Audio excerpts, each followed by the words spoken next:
اهلا بيكم. النهارده عايزين نشتغل على الاكسدام بتاع العربيه. هاجي هنا امسك الموديل بتاعي، امسك الاكسدام وابتدي انزله لتحت شويه.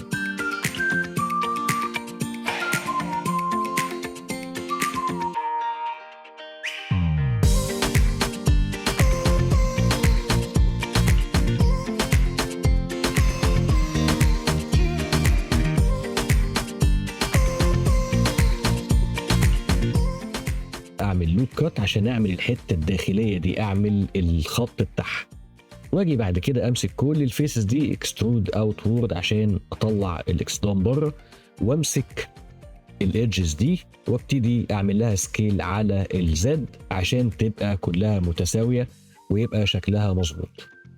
بعد كده عايز ابتدي امسك الفيسز اللي انا عايز اعمل فيها الحته اللي داخله دي. هاجي هنا بس كده اعمل بس لوب كات الاول كده عشان اعمل السبورتنج ايدج اللي هيحميها لما اجي اعمل لها سموث، وابتدي امسك الفيسز دي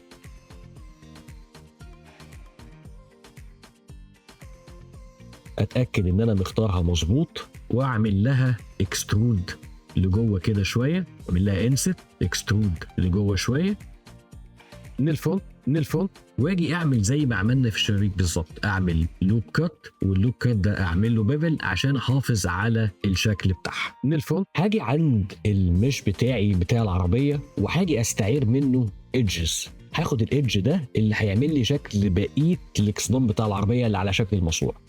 هاخد الايدج ده كله لغايه هنا وفي نفس الوقت هاخد الحته اللي تحت دي كمان، الايدج ده كمان، واقول له شيفت دي بي عشان يبقى اوبجكت منفصل تماما.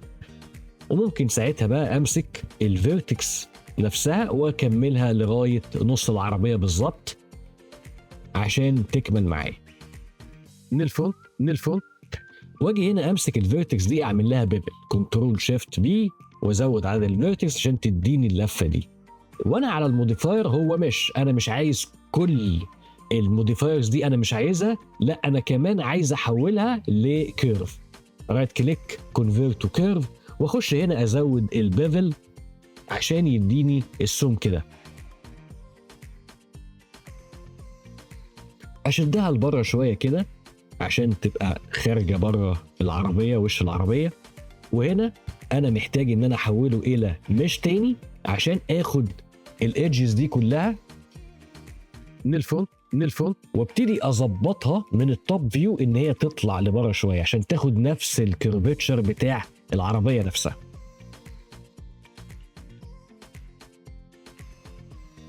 واجي هنا شيفت اس اتاكد ان الاوريجن موجود عند الفيرتكس دي عشان وانا بعمل ميرور يتطبق الناحيه الثانيه مظبوط. كده انا قدرت اعمل شكل المواسير بتاعه الاكسدام، معلش انا بقول عليها مواسير يعني انا مش في العربيات قوي، الاكسدام بتاعها بشكله المظبوط.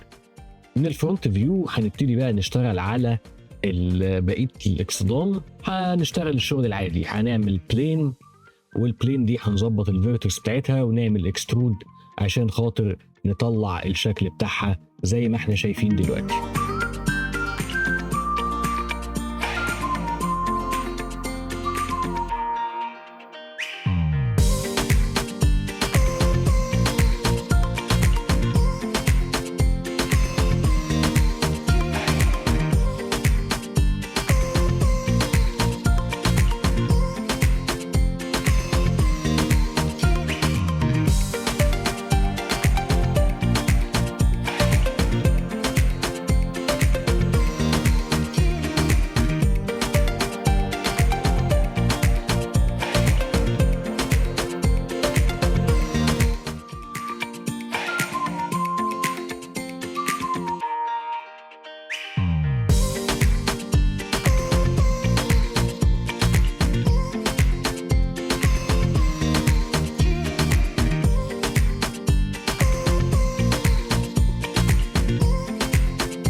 احنا سايبينها كنا عايزين نعمل التفصيله الصغيره اللي في جنب العربيه من تحت.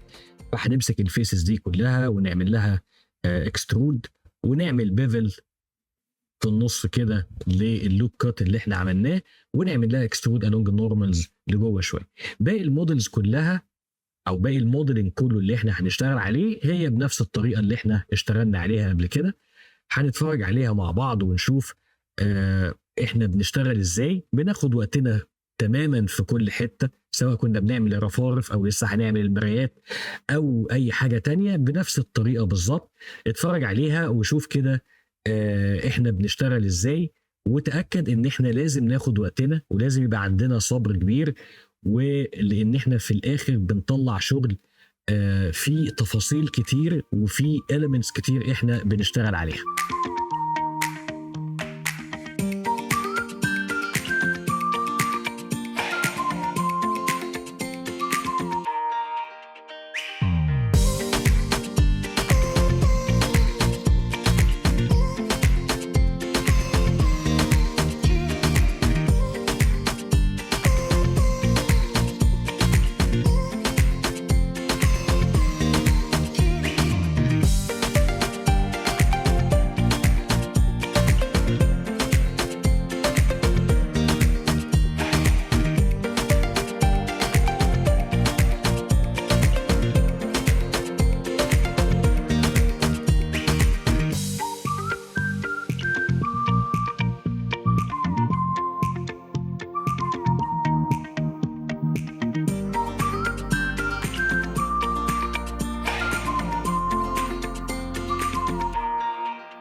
عشان اخد بقى الفوانيس بتاعه العربيه، باجي هنا من الفرونت فيو واختار المش واختار الفيسز اللي هتتعمل بيها الفوانيس، واعمل منها كوبي بي عشان افصلها، واخش عليها على الايديت مود على الفيسز، رايت كليك لوب تولز، واعمل لها سيركل عشان تدي لي الشكل الدائري ده. وببتدي بعد كده اعمل لها اكسترود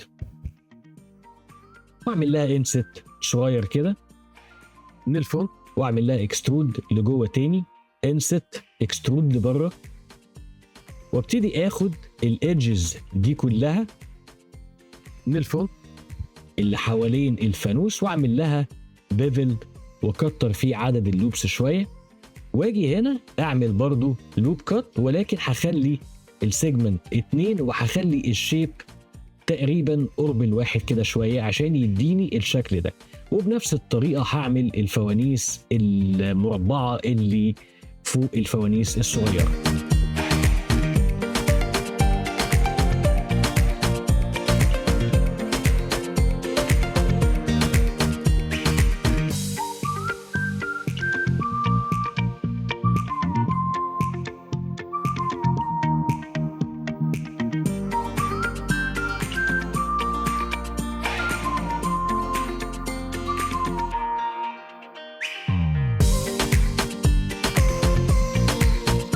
عايز اشتغل على شكل العربيه من ورا، ولكن انا مش عايز يبقى كل البوليجونز دي موجوده قدامي، فحاجي في الايديت مود من الجنب كده اعمل سيلكشن على كل البوليجون دي وادوس اتش عشان اخليها مخفيه دلوقتي، واجي هنا ابتدي اشتغل على الحته اللي داخله فوق اللي هي كان هي شنطه بتاعه العربيه بالظبط، واجي اخد كل الفيسز دي واعمل لها انست شويه كده،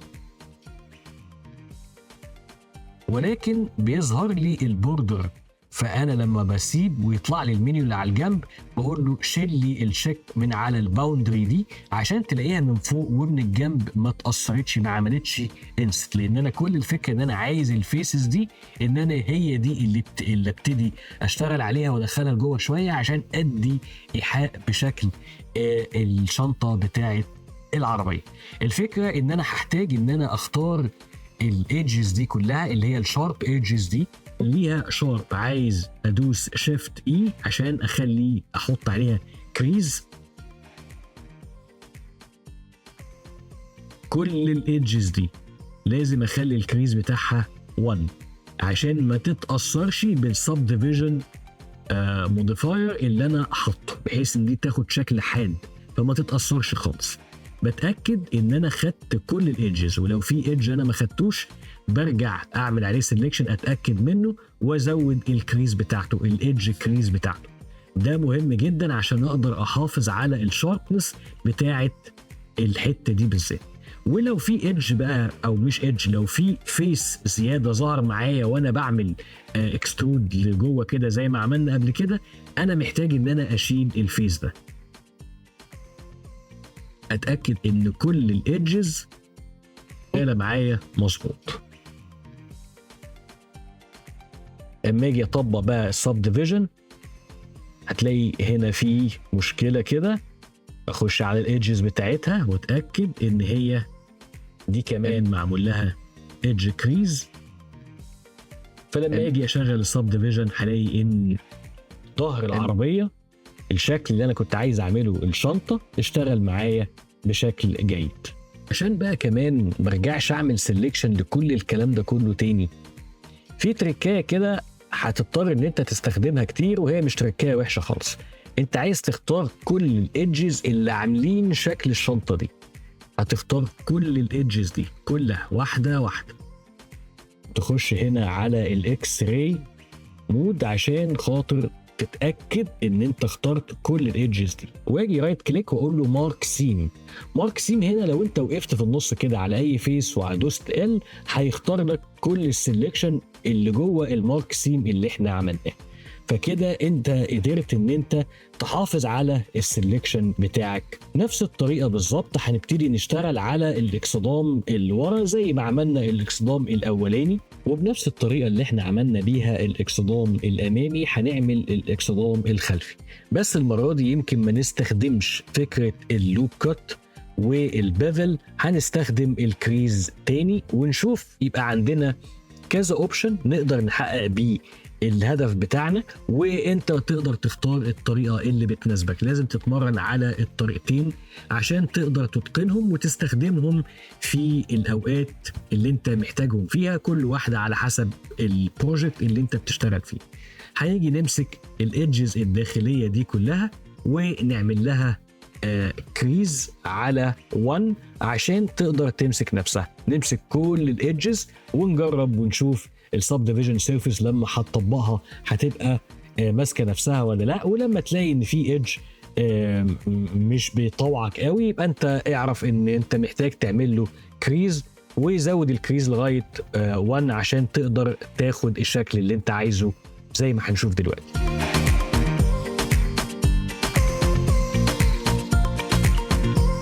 الطريقه المره دي اللي انت بتستخدم بيها ان انت تعمل كريز على الايدجز، لو انت دققت هتلاقي ان هي ادت لك نتيجه مختلفه شويه صغيره عن الطريقه الاولانيه اللي احنا عملنا بيها الاكسدام الامامي.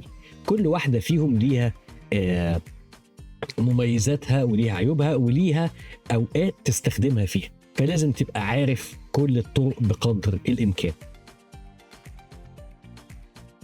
تحس ان الاكسدام ده ماسك نفسه شويه حاد شويه، مش واخد نفس الكيرفتشر قوي بتاع الاكسدام الامامي. وهناخد نفس الحتتين دول اللي انا مش عارف اسميهم، هناخدهم من قدام ونعمل لهم ميرور.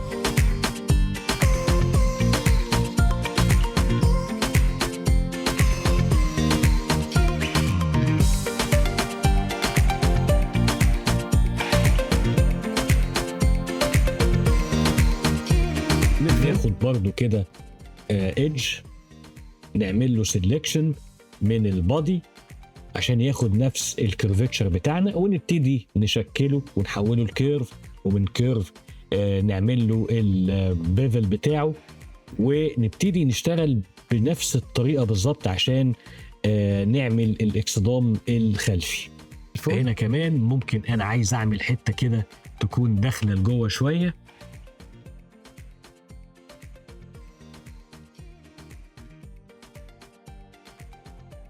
هتلاقي ان في حتت كده في الجنب محتاجه تاني ان هي يتعمل لها، دي محتاجه تتظبط بس شويه كده تاخد نفس الانحناء.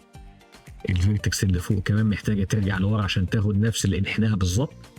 وبعدين الايدجز دي كلها محتاجه ان هي تمسك نفسها، فهنزود الكريز بتاعتها، والايدج دي كمان اللي حواليها.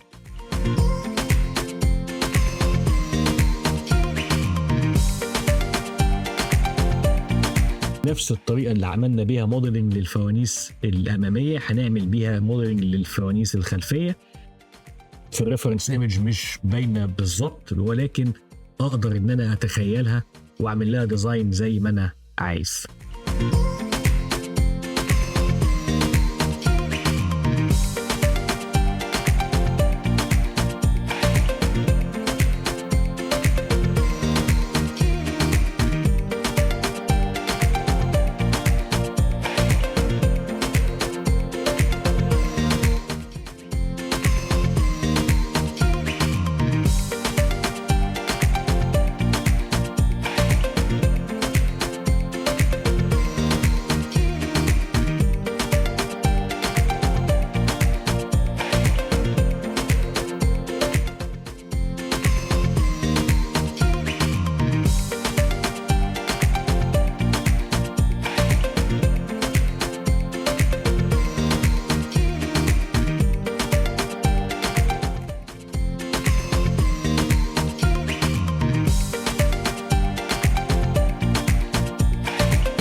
بعد ما خلصنا جنبنا العربيه تماما، هنبتدي بقى نابلاي الميرور موديفاير، لان انا عايز اعمل جنب العربيه الشمال تقريبا اللي احنا كنا بنتكلم ان هي فيها شكل باب مختلف. هاجي من التوب فيو واجي اختار جنب العربيه اليمين وهدوس اتش عشان اخفي البوليجونز دي عشان ما تزعجنيش وانا بشتغل على الجنب ده. فهبتدي اعمل لوب كات بيفل، هحفظ الرقم بتاع البيفل،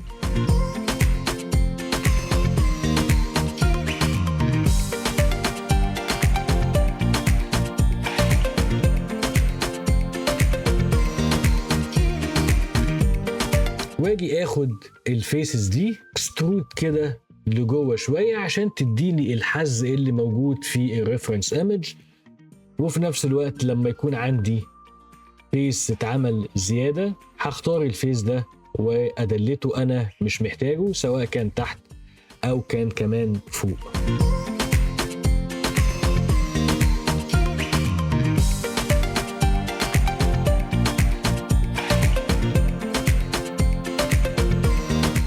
تيجي بقى تشغل بعد كده السب ديفيجن موديفاير، هتلاقي ان الشكل اللي انت كنت عايزه عشان يختلف يمين العربيه من شمال العربيه بقى موجود.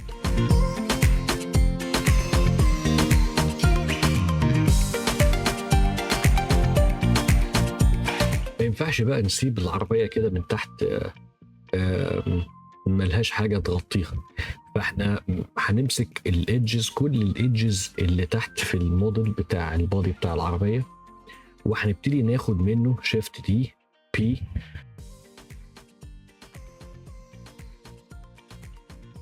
ونيجي نخش على الايدجز من فوق كده، نتاكد بس ان الفيرتكس اللي قريبه من بعض دي ممكن تعمل لنا مشاكل شويه، فاحنا هنقللها، هنعمل ديزولف للايدجز اللي ملهاش لازمه واللي مش هتبان قوي كمان، نعدي عليها كده كلها. كنترول اكس عشان نعمل ديزولف للايدجز دي، ونخش على الايدج ونمسك الايدج ده ونحاول نختار الايدج اللي قدامه بالظبط، وندوس اف، ونيجي بعد كده نمسك الايدج ده وندوس اف بشكل مستمر لغايه لما كل البوليجونز تكمل في الشكل بتاعي. احط عليه سوليديفاي موديفاير وابتدي بقى اظهر كل الحاجات المخفيه. هتلاقي ان انت غطيت شكل العربيه بتاعك من تحت. هيبقى ناقص شويه حاجات تفاصيل صغيره كده، عايزين نعمل الاوكر واحنا عملناها في دروس قبل كده كتير. هنظبط بقى الاوكر يمين وشمال، اعمل الديزاين اللي انت شايفه مناسب ليها.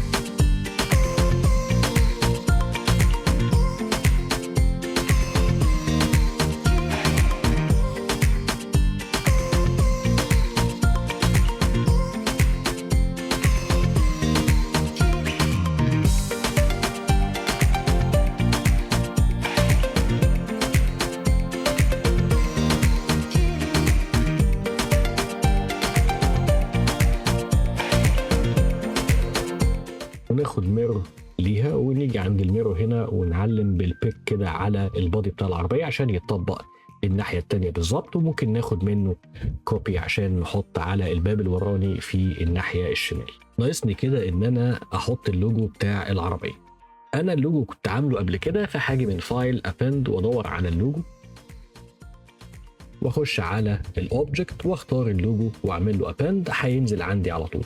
انا هعمل له درس مخصوص عشان نشوف ازاي نقدر ناخد بي ان جي فايل ونحوله الى لوجو 3 دي، وكمان التوبولوجي بتاعه يكون مظبوط. بس انا حابب ان انا اعمل ده في فيديو منفصل تماما عشان نبقى مركزين فيه.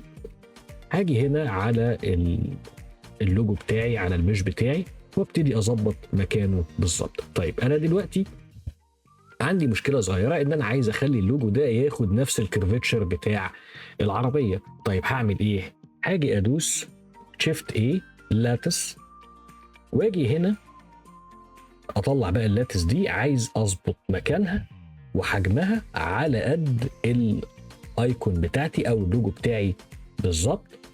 هظبطه. اللاتس دي مهمتها ان هي تقدر تزود عدد السيجمنتس اللي فيها، فتقدر تشكلها زي ما انت عايز. اتاكد بس ان هي مظبوطه وعلى قدها بالظبط، واجي هنا من اللاتس واجي اقول له اليو والفي والدبليو هم بيمثلوا الاكس والواي والزد بالظبط. هزود دي مثلا اخليها 3 على اليو، وعلى الدبليو اخليها 3 برضو. واجي هنا امسك اللوجو واخش على الموديفايرز لاتس واختار اللاتس بتاعي. كده اقدر امسك اللاتس بتاعتي واخش على الايديت مود وابتدي بقى اشوف هعمل ايه. امسك كل الفيرتكس دي وارجعها لورا شويه. محتاج اجي من الرايت فيو ارجعها لورا شويه كده، بتاخد نفس الكيرفتشر بتاع العربيه بالظبط. فاللاتس دي طريقه ظريفه ان انت ممكن تعمل بيها تشكيل للموديل بتاعك لو انت احتاجته. ما تنساش موضوع اللاتس ده مهم جدا. وممكن في نفس الوقت على فكرة أنا ممكن أرجع تاني أزود عدد الكاتس في اللاتس. أخش هنا تاني وأقول له والله أنا عايز أزود دي مثلا أخليها 4، أنا شايف إن 3 ما كانش كافي قوي، فأنا أقدر أروح وأجي فيها زي ما أنا عايز. أختار كل ده أطلعه بره شوية وأجي من الفيرتكس هنا من الرايت. بس ما تنساش شيفت زد عشان تخش على الإكس راي عشان تقدر تختار صح وتحدد الفيرتكس بتاعتك وتشكلها زي ما انت عايز عشان تاخد شكل الكيرفتشر بتاع وش العربية. ممكن بعد كده تخش على الموديفاير كنترول ايه عشان تطبق الموديفاير.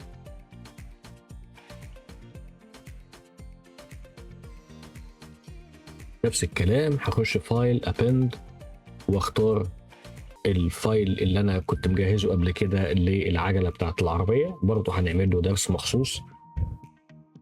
وابتدي اعمل لها سكيل واحطها في المكان بتاعها بشكل مظبوط، واعمل لها ميرور عشان خاطر احط العجلتين من قدام، وممكن بقى ابتدي اشتغل شويه ان انا اوصل العجلتين دول ببعض. حاجات صغيره قوي مش هتبقى باينه، ولكن الحاجات الصغيره دي ممكن تفرق معاك في شكل الموديل ان هو يبقى مقنع اكتر شويه.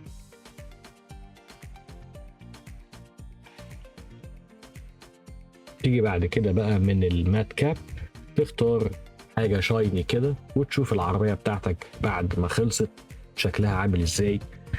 ممكن بعد كده لو انت حابب تبتدي تشتغل بقى على الماتيريال بتاعت العربيه. يعني انا مش عامل ماتيريال صعب قوي، لان انا بهتم بالموديلنج في الفتره دي اكتر شويه. بس يعني هحاول اختار كولرز قريبه من ريفرنس ايمجز كنت شفتها قبل كده اللي هي العربيه دي. ابتدي احط عليها ميتال واغير في الكولرز بتاعها. وممكن احط في الفوانيس مثلا ايميشن لايت مثلا، واغير في الكولرز بتاعته. وبختار كل جزء واحط عليه الماتيريال زي ما احنا شايفين.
في نهاية البروجكت كده بس أرجو إن أنتوا تكونوا يعني استفدتوا منه بشكل كبير. ومهما كان الموديل ممكن يكون صعب، لما بتقسمه وتبتدي تفهم بالظبط أنت المفروض تعمل إيه باستخدام تولز كلنا عارفينها، هتقدر في الآخر إن أنت تطلع الموديل بتاعك زي ما هو مطلوب منك. شكرا لكم جدا، وإذا كان الفيديو ده كان مفيد ليكم أرجو إن أنتوا ما تنسوش اللايك والسبسكريبشن، وإن شاء الله في فيديوهات جاية كتير في الفترة القريبة دي. شكرا والسلام عليكم ورحمة الله وبركاته.